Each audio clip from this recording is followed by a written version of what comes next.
जिम्मेदारी दी गई थी कि हम लोग जगह के लैंडस्केप के मिलेट के ऊपर में काम करें और एक ब्रांड बनाने की कोशिश करें, क्योंकि हर आदमी अलग अलग या हर संस्था अलग अलग अगर अपनी तरफ से ब्रांड बनाने की कोशिश करती है, मार्केटिंग करने की कोशिश करती है, सेल्स बिल्डअप करने की कोशिश करती है, तो वो डुप्लीकेशन भी होता है, हर आदमी वही काम कर रहा है और फिर वो बड़े स्तर पे भी नहीं जा सकता है। तो इस मुद्दे को देखते हुए हम लोगों ने साथ में मिल करके काम करना चालू किया था। इसके बैकग्राउंड के अंदर में ये था कि पहले तो हमें एक नाम चाहिए था। हम लोगों की 2 बार चर्चा हुई, 2-3 बार चर्चा हुई पिछले राउंड टेबल के बाद से, और बहुत सारे नामों का सजेशंस आते रहे, सबके अलग अलग आए। फिर फाइनली हम लोगों ने तेसु जो पलाश का एक और नाम है उसे चुना, जो नाम जो है वो रूथ मैडम ने दिया है। तो एक बार तो उनके लिए तालियां बजाएं। हाँ, तो नाम तो तय हो गया। अभी इसके आगे का सफ़र बहुत लंबा और बहुत कठिन दिखाई दे रहा है।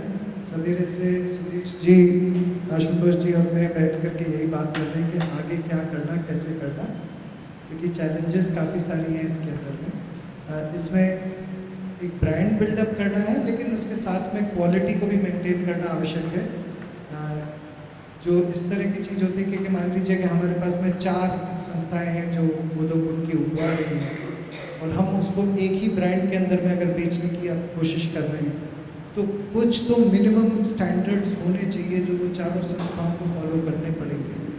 और क्या वो SOPs रहेंगी, हम उनको कैसे इम्प्लीमेंट करेंगे, कैसे उसका इंस्पेक्शन होगा, कैसे उसकी ट्रेनिंग होएगी, इसके ऊपर में भी चर्चा हम लोगों की चालू है। बाकी डिटेल्स आपको आशुतोष जी बताएंगे। धन्यवाद विपुल जी। और तो जैसे विपुल जी कह रहे थे कि ये तो सिर्फ शुरुआत हुई है, हमने बहुत ज़्यादा विचार विमर्श करके एक ब्रांड नेम एग्री किया है कि चलो इस ब्रांड नेम के अंदर हम एक कॉमन ब्रांड लॉन्च करेंगे, लेकिन अभी दिल्ली बहुत दूर है। तो इसके बाद तो ऐसा है, एक बार हम अगर एग्री करते हैं कि ये हमारा ब्रांड नेम होगा, तो सबसे पहली बात होगी कि हमें उसका क्रिएटिव बनाना पड़ेगा। क्या ब्रांड का क्या लोगो होगा, किस तरह से हम उसको रिप्रेजेंट करेंगे, कौन से हमारे ब्रांड के कलर्स होंगे। जैसे आप देखो किटकैट अगर आप खरीदने जाते हो तो किटकैट का एक ब्रांड कलर होता है, रेड एंड वाइट होता है। आप अगर कैडबरी खरीदने जाओ तो वॉयलेट कलर का होता है। हर ब्रांड के एक आइडेंटिफिकेशन कलर होता है, तो हमें उसके ऊपर भी बात करनी है कि कौन से कलर होंगे।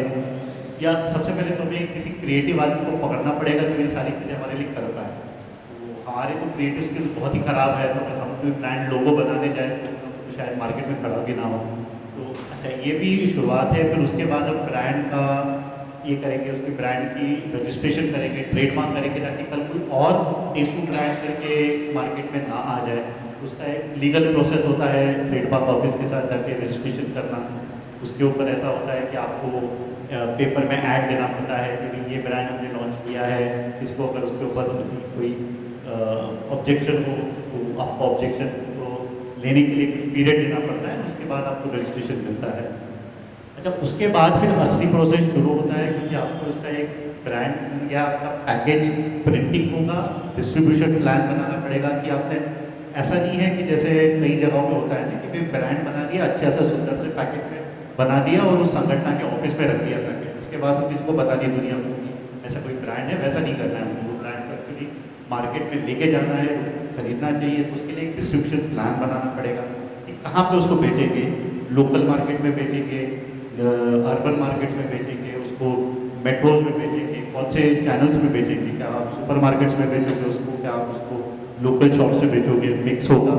प्राइसिंग स्ट्रेटेजी होगी कि कितना किस दाम में आपको बेचना है, कंपटीशन क्या दाम पे बेच रहा है, आपका कॉम्पिटिटिव एडवांटेज क्या है। अच्छा, ये सब करते वक्त हमको ये भी इंश्योर करना है, जैसे विपुल बोल रहे थे, कि हमारी क्वालिटी क्या आ रही है। आज के तारीख में हमारी FPC है, नर्मदा FPC, हमने हमारे प्रोसेसिंग प्लांट लगाया हुआ है। आज उस प्रोसेसिंग प्लांट में जाएंगे, लेकिन हमको ये भी ध्यान में आ रहा है कि जो हमारा रॉ मटेरियल जो है वो रॉ मटेरियल बहुत ज़्यादा मिक्स्ड आ रहा है। कोडो कुट्टी जो अलग अलग वैरायटीज, उसकी वजह से जो एंड प्रोडक्ट आ रहे हैं वो एंड प्रोडक्ट की क्वालिटी भी उतनी नहीं है कि जो मार्केट चाहता है। हमने तकरीबन 7-8 अलग अलग बायर्स को सैंपल भेजे और सारे रिजेक्ट हो गए हैं। तो अभी हमको ये पता है कि भाई हमारे पास जो माल है उसको हम प्रोसेस करेंगे, कितनी भी अच्छी मशीनरी लगाएंगे, अगर रॉ मटेरियल में इशू होगा तो कहीं ना कहीं हमारा माल रिजेक्ट हो जाएगा। तो हमको ये भी इंश्योर करना है कि जब मैं उसको मार्केट कर रहा हूँ तो मैं अपनी क्वालिटी कैसे इंप्रूव करूँ। तो कहीं ना कहीं हमारा जो बैकवर्ड इंटीग्रेशन है उसके ऊपर भी बहुत काम की ज़रूरत है। जैसे शौमिक दा बात करेंगे सीड्स के ऊपर। सीड एक बहुत इंपॉर्टेंट पॉइंट है कि अगर आपके पास सीड की एक यूनिफॉर्मिटी होगी, एक अच्छी क्वालिटी का सीड आएगा तो उसकी प्रोडक्टिविटी भी बढ़ेगी, आपकी प्राइसिंग भी बेटर होगी, क्योंकि आपकी कॉस्ट कॉम्पिटिटिवनेस बढ़ेगी। उस चीज़ के ऊपर भी काम करना है आप चीज़ को। अच्छा, ये सब करने के लिए हमको पैसे की भी ज़रूरत पड़ेगी। ऐसा नहीं है कि ये फ्री में हो जाएगा या हम जो आसपास कर रहे हैं। तो I think this is also something to I as a thought that we have to put on the table that where do we raise the funds from.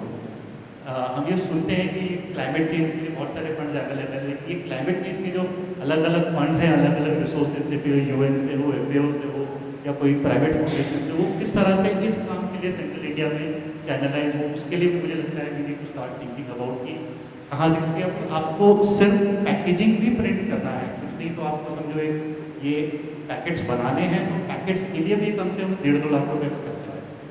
आपको जो सिलेंडर बनाने हैं वो सिलेंडर्स के भी 1-आध लाख का खर्चा है। उसके बाद आप प्रिंट करोगे 10,000 20,000 पैकेट्स प्रिंट करोगे, उसके लिए भी खर्चा है। तो ये सारे खर्चे के लिए कहीं ना कहीं पैसा खड़ा करने की ज़रूरत है उसमें। तो कहाँ से आएगा सिस्टमेटिकली, वो भी हमको एक बार सोचना है। तो ये सारा काम है और हम उसको धीरे धीरे करेंगे। वी हैव अ ब्रांड, उसका ब्रांड का क्रिएटिव्स के लिए या फिर कोई डिज़ाइनर को पकड़ेंगे, will create creative backdrop on that, कुछ पैकेज डिज़ाइंस करेंगे, ब्रांड रजिस्ट्रेशन के लिए काम करेंगे, and will also explore what are the funding sources available to us to kind of raise money to kind of do a lot of